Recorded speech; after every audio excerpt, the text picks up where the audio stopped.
অনেক শখের স্বাধীনতা পেয়েছি অনেক রক্তে, এখন আবার জাগতে হবে কোটার বৈষম্য রুখতে।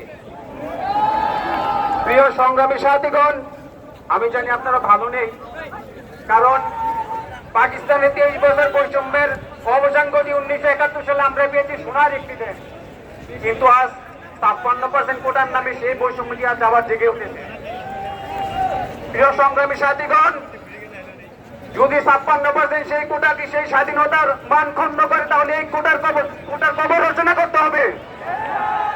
প্রিয় সংগ্রামী সাথীগণ, কথা ছিল একটি স্বাধীনতা পেলে আমাদের দেশের বৈষম্য থাকবে না, কথা ছিল একটি স্বাধীনতা পেলে এই দেশের প্রশ্ন পাস হবে না, কথা ছিল একটি স্বাধীনতা পেলে দিনমজুর কৃষক তারা অবহেলিত হবে না।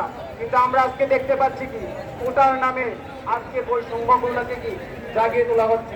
প্রিয় সংগ্রামী ভাই বোনেরা, প্রিয় ভাইরা, আমি এতটুকুই বলবো যে মেধার মূল্যায়নের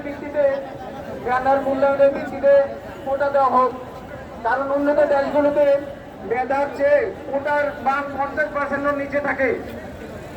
তাই আমি উদারত আহ্বান করবো যে বৈজ্ঞানিক ক্যাটাগরি ভিত্তিক কোটা পদ্ধতি চালু করতে হবে এবং মেধার মূল্যায়ন করতে হবে।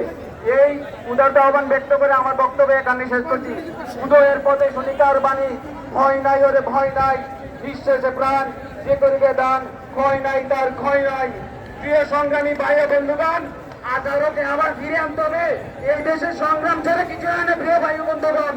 তাই 18-র হাতিয়ার গর্জে উঠুক আরেকবার, 18-র হাতিয়ার মেধা না কোটা, মেধা মেধা।